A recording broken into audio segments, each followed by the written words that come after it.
I'm your host, Peter Komendowski, and welcome to Surviving Bad, where we explore stories of survival, hope, and inspiration. Today, we talk about Iowa's Alliance for Drug Endangered Children, known as DEC, and why it is such a powerful reason for hope. Children impacted by substance use, even in the womb of a pregnant mother, are innocent victims whose lives need to be protected.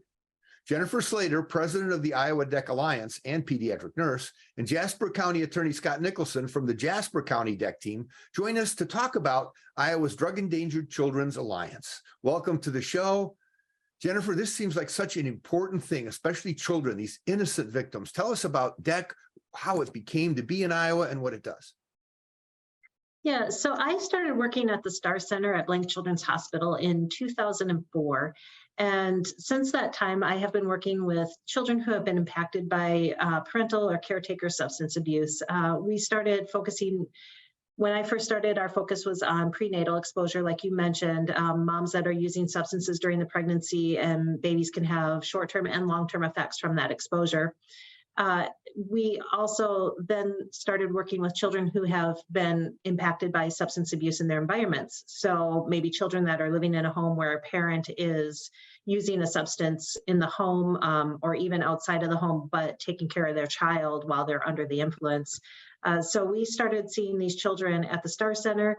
And along with that, I became involved with DEC. At that time, Iowa DEC and National DEC were fairly new, and became involved in that. I'm now currently the president of Iowa DEC and work with Iowa DEC, Polk County DEC, Jasper County DEC. There's other DEC programs across the state.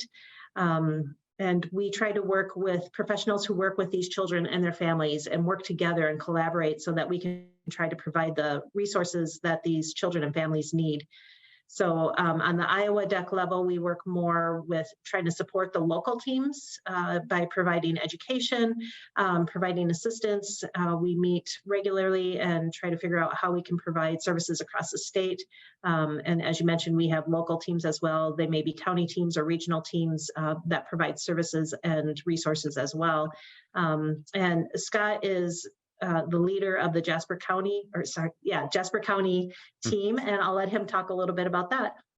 Welcome, Scott. Thank you, Peter.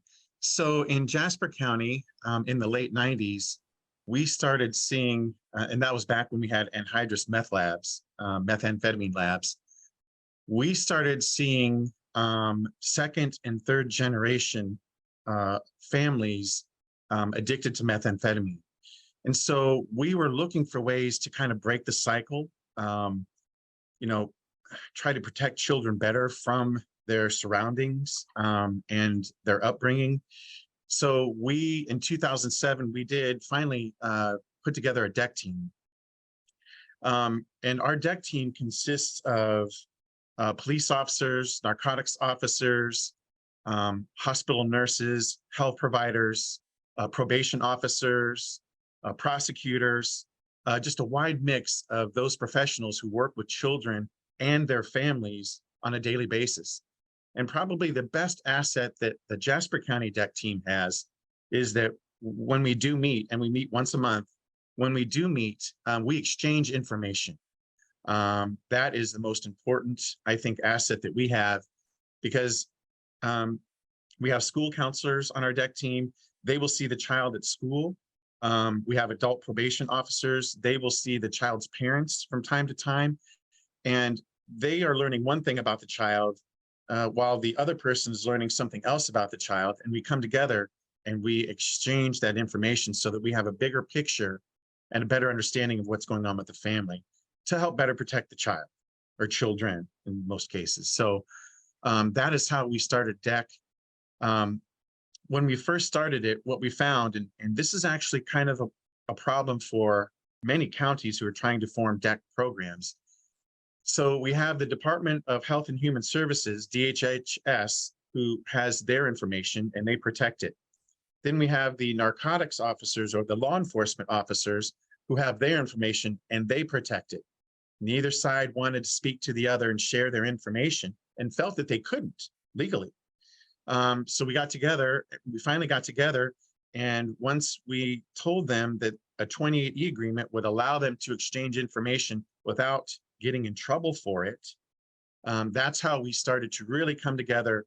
Like I said, we've been together now 16 years. We have a very strong DEC program in Jasper County.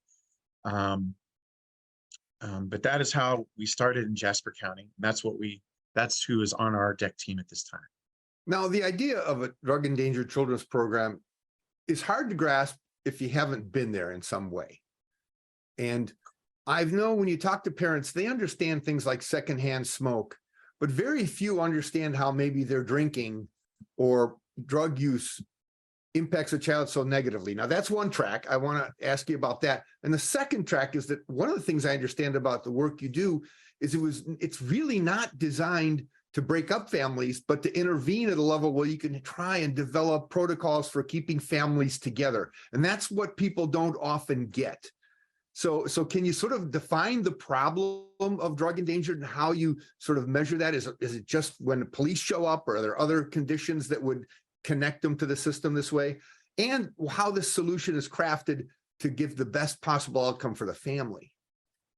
Yes, I can try to answer that. So generally, a family comes to my attention one of two ways. Somebody has called DHHS with an allegation. Let's say mom is using methamphetamine. That call from a concerned citizen, a school counselor, somebody dealing with the child, makes that call to the department. The department then takes the call and will start what's called a child protection assessment. And during that assessment, the department will determine whether or not court action is necessary. Scott, I'm going to interrupt you to take a short break because we need to. Yes. But I want to come right back to this in the next segment and get people an understanding of exactly how this works. So Let's take a short break and we'll come back with Scott and Jennifer in just a moment. Stay tuned. You don't want to miss this.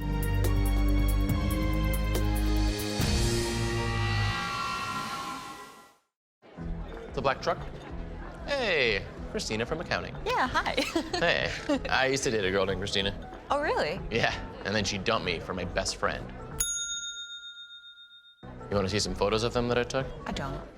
I thought we talked about this, buddy. Buzz and overshared again? Yeah. Yeah. I'm gonna call a car. That's a smart idea. So yeah, I know, that's why I did it. Hey, you're gonna get back to the top of the mountain. Does that mean I'm gonna get back with Christina? No. Oh. No. Every second, 127 new devices connect to the internet. You can feel it happening. Our digital world expanding with every breath. We're entering a whole new era of connectivity, and MediaCom will be ready to power it with one of the nation's first 10G platforms. We'll be bringing you more speed, more capacity, more security, and the power to do more than you ever dreamed possible.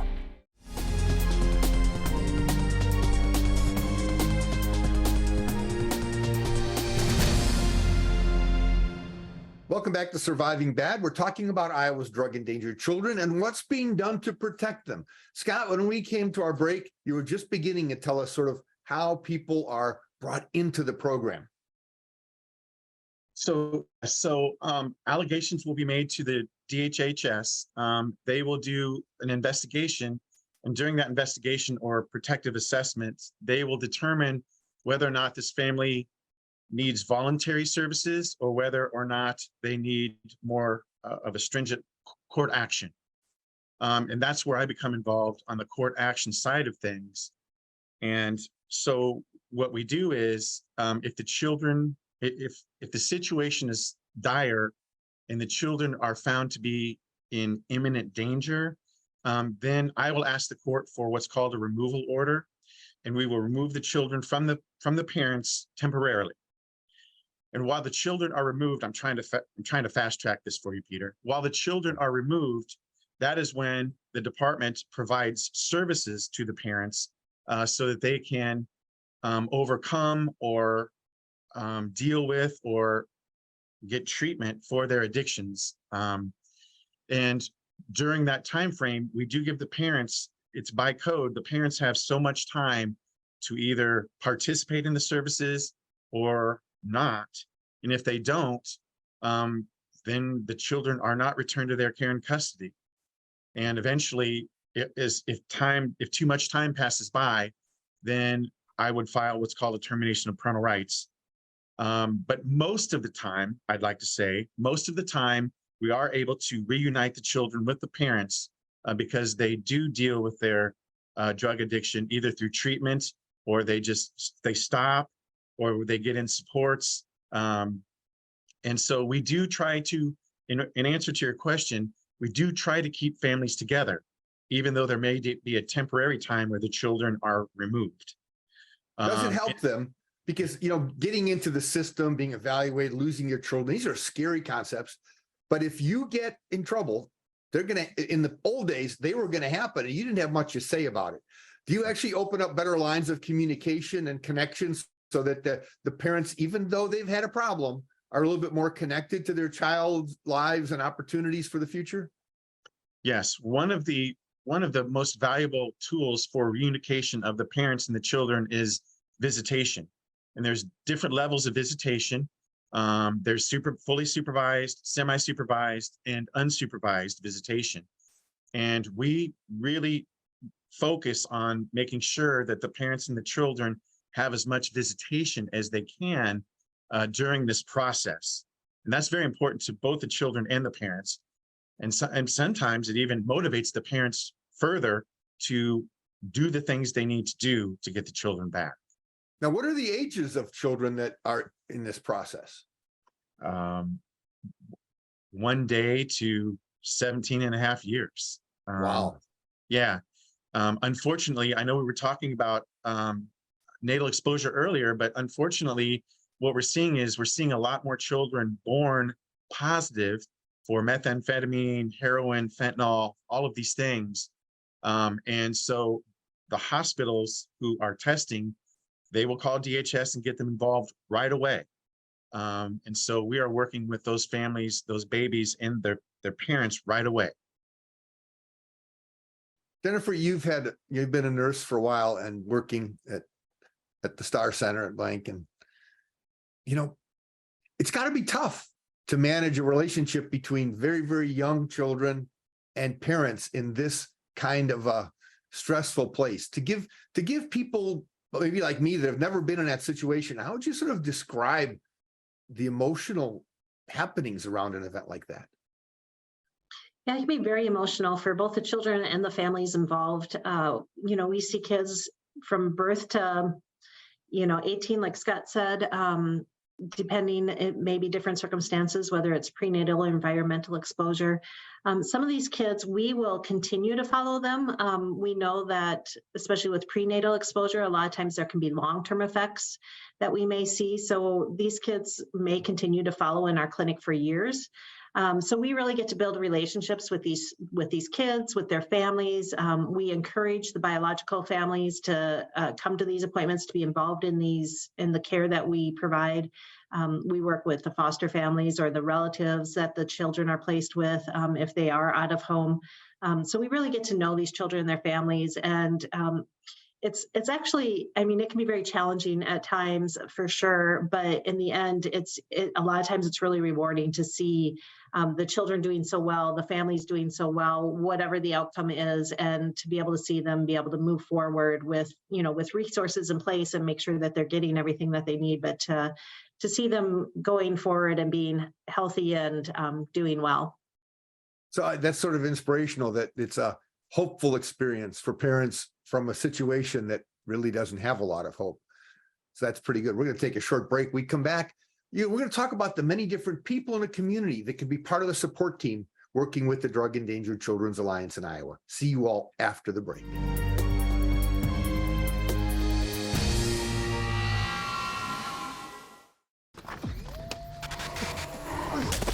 Multiple studies have shown that marijuana can slow both driver reaction and response time, which can be really dangerous. He's here. He's here. Wait. What? I can't drive. Why? My. Oh.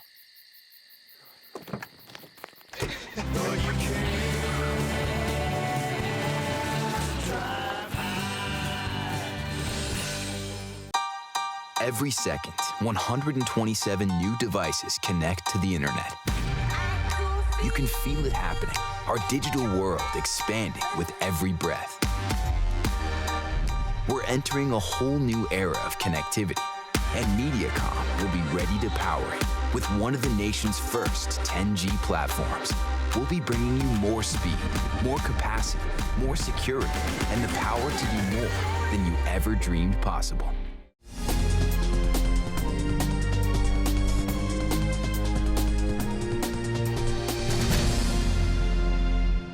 Welcome back to Surviving Bad. We're with Jennifer and Scott from Iowa's Drug Endangered Children's Alliance, and we're talking about some really innocent victims of substance use and abuse. Jennifer, share a little bit about the numbers. How prevalent is this problem in Iowa? Right. Yeah, I think a lot of people are surprised by how prevalent it is. And honestly, we probably don't have a true indication because I think it's probably underreported. The statistics show that 1 in 8 children in America are living in a home where at least one parent is using or abusing substances, which equals about 8.7 million children in America.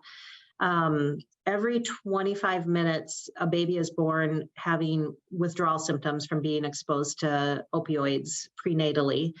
So we know it's pretty common.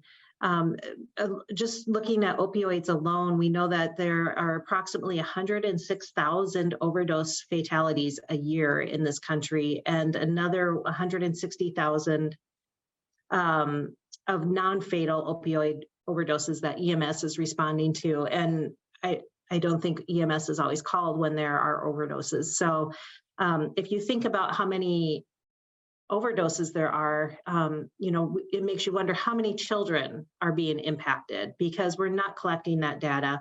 We don't know how many children were there to observe, their parent or caretaker overdosing and possibly dying. So those numbers just kind of give you an idea of how prevalent this is and how much of a problem it is across country and across the state. We know that children are affected by their caretakers' use, whether it's that prenatal exposure that can affect the development of the fetus, or if they're in an environment where a parent is using and under the influence, the parent may not be able to provide the support that the child needs. The child might be in an environment where it's chaotic and unstructured and there's no schedule or routine. Not to mention just being in a home where there's use, they may be exposed to secondhand smoke. And we're seeing more and more children with accidental ingestions of illegal substances as well and ending up in the hospital because of those ingestions. So our goal really is just to try to protect these kids and get the help that they and their families need. And by working together, I think we're able to do that. And I'll let Scott talk a little bit more about how we work together to try to help these families. So thank you. So when I was a younger prosecutor and I was dealing with these drug endangered children, I found myself getting angry with the parents over and over again. And eventually I had to realize, and I needed to do this, but I had to realize that I shouldn't take this personally with the parents of these children. They are addicted to a drug. They're drug addicts. And a lot of the things that they're doing or not doing for their children was not necessarily was a product of their addiction. I really struggled with that for a moment because I wanted to take the parents and place them in prison every time I saw a drug endangered child, but I got over that. And DEC actually helped me get over that. And so now I realize that it's more my job to try to reunify the family, the parents and the children, and not get so angry at the parents. They're doing the best they can in most cases, but it is an addiction. It's a very, very powerful addiction. And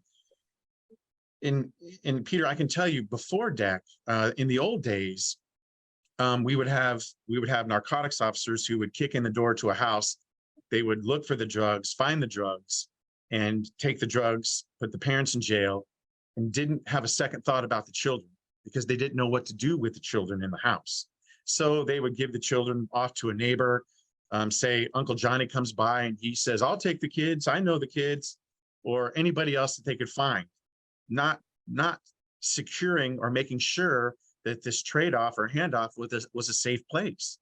Because what we're finding is a lot of times if parents are using drugs, their friends and neighbors are using drugs, their family members are probably using drugs.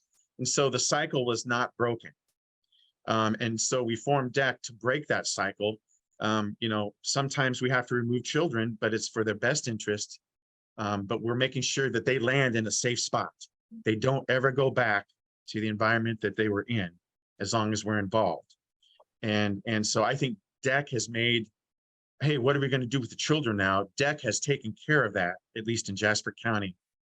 And so that's one of the major differences that DEC has made in our county.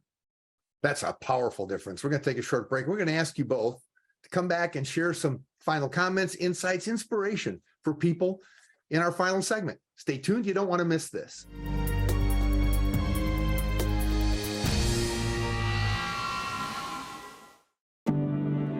Today, more than ever, you need fast, reliable internet.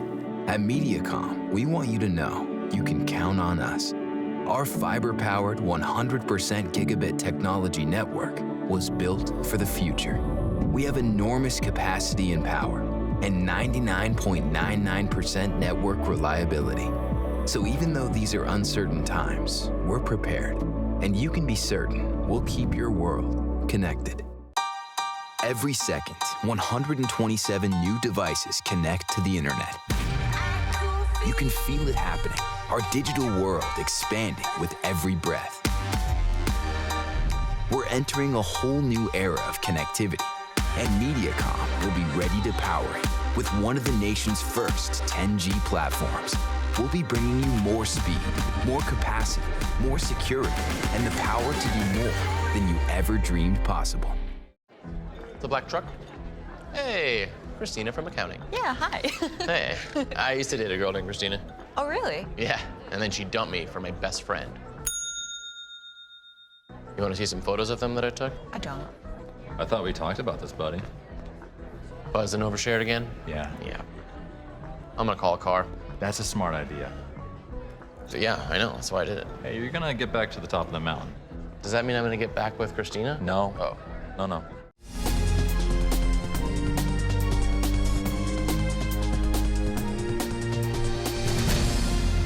Welcome back. Today on Surviving Bad, we're talking about some of Iowa's most innocent victims of substance use, our children.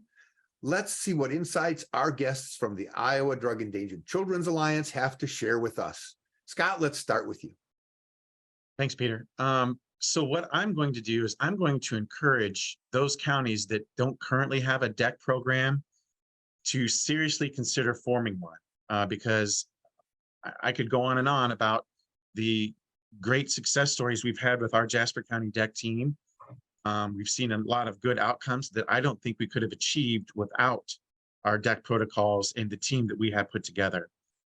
Because not only do we work together, do we exchange information, but a lot of these folks are involved in the court cases themselves, and they're supporting the parents and the children reuniting. It's not real easy to form a DEC team because you have to have many agencies come together and be willing to come together and work together for the common goal. But Jennifer and I both have traveled to other counties to talk about forming a DEC team, the nuts and bolts of it. And I'd be willing to do that. I would come to any county in the state to help them form a DEC team, because once you have it formed, it really is a great tool to help children in your county. So again, my name is Scott Nicholson, Jasper County Attorney's Office. Contact me if you'd like help in that area, and we will come to see you and help you. And Jennifer, this is a national organization that provides services all over the country. It's got a track record of success. And really, we're just growing in Iowa and trying to meet the needs of all the kids, the innocent kids that need some help. Talk to us a little bit about how that works out in Iowa. Yeah, so like you said, it's a national program, and we work with the National DEC organization as Iowa DEC, and also the county programs work with them. We have certified trainers in the state of Iowa that can go like Scott said, we can go anywhere in the state of Iowa and provide trainings to help some of these counties get up and going and get teams going. And like you said, it's not easy, but we're here to support. You have National DEC, you have Iowa DEC, and like Scott said, even on the local level, Jasper County DEC, we're willing to help any way that we can. We want to break the cycle. We know that kids that grow up in these environments have a higher chance of repeating that cycle and, having problems with addiction themselves as they get older. So we want to break that cycle. We want to provide the services that these children and families need so that they can live together safely and healthy. And hopefully that we will no longer need these programs anymore would be the ultimate goal, that all the children are safe and healthy. It's interesting because in researching for this show, and I look at this and I go, it makes absolute sense that there is a Drug Endangered Children's Alliance in as many places as possible. This is a gap. It's a vacuum. It's a place where these kids and these families do not have the support they need. So, I would look at the future and say, we really need to see your work grow. And the fact is your national organization has a template that works. So even though Scott said it can be hard, you know how to put the pieces together to help people in these communities, right? Absolutely. Yes. So what would you, if you have somebody that's watching this and they're thinking, boy, what would I do? Is it call Scott? Is it call Jennifer or send you an email? Can they Absolutely. reach out and get the help they need? Yes, they can contact either one of us. They can call or email. We do have a website, both for Iowa DEC and National DEC. There are trainings available on the National DEC website. So there are a lot of resources available. My goal is to have a DEC program in every county in the state of Iowa, and we are here to help to try to make that happen. In our final seconds, I have little doubt with the years you guys have invested that you get great satisfaction from your work. Is that the truth? Absolutely. Absolutely. Absolutely. Absolutely. Well, I thank you so much on behalf of all Iowans for your passion. And I hope we get a few more counties to join in and help those kids that need it. And thank you all for watching us today. Check out our website at healthyiowa.org and keep your eye on MediaCom MC22 for our next episode of Surviving Bad, where we explore stories of survival, hope, and inspiration. I'm MediaCom MC22, your local programming leader.